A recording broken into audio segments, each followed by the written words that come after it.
One of the areas that was targeted was a hotel in Rotherham, which was believed to house asylum seekers, where hundreds of people gathered, smashing windows and chanting, "Get them out." A number of police officers were injured. We can talk to the Mayor of South Yorkshire, Oliver Coppard, now. Good morning. Good morning. How do you interpret this violent disorder then? It's thuggery. It's violence. It is actions with no excuses. There were 240 people in that hotel, 240 of the most vulnerable people in our societies, 240 people who had faced violence at home and come here as a place of safety. And they've then yesterday faced that violence here in our communities as people have tried to burn them to death. There is no excuse for that action, none whatsoever. So we have people texting our programme, as you've just heard, saying, look, we have concerns. We don't in any way support this violence or the racism that accompanies it. But why is this kind of discontent being seemingly so easily activated into violent disorder? What's going on there? Well, look, there is obviously something going on with social media. There is clearly a concerted effort to divide and whip up hatred in our communities. Of course, that is absolutely clear. And that isn't just a South Yorkshire problem or a British problem. That is clearly a global problem. Of course it is.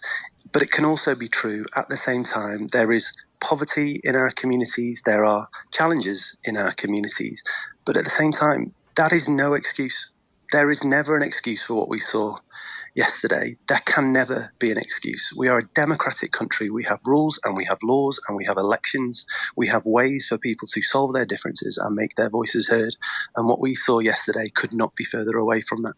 Did you have any idea this hotel might be vulnerable?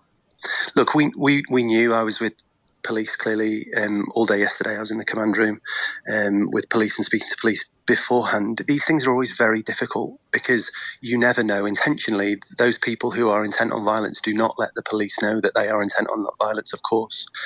So the police knew, they prepared well.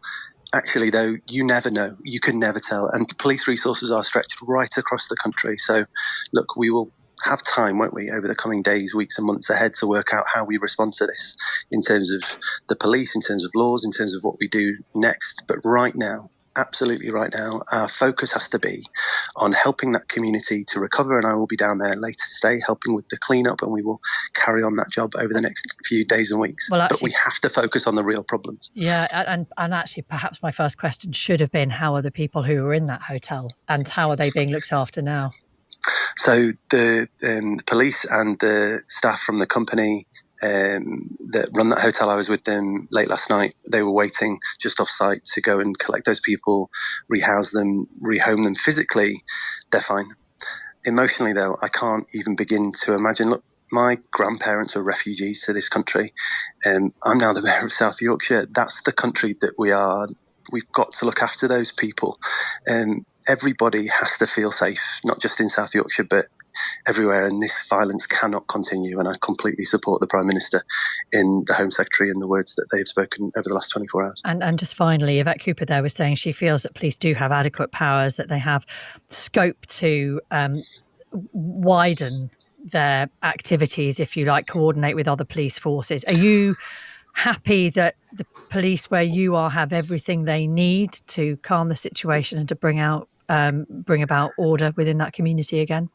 Well, as I say, there will be a heavy police presence over the next few days. Of course, there will. It's calm now. The police stood down officers at about 5 a.m. We can get into that conversation over the next few days and weeks. But right now, my focus is in supporting that community, cleaning up that community and bringing people together across South Yorkshire.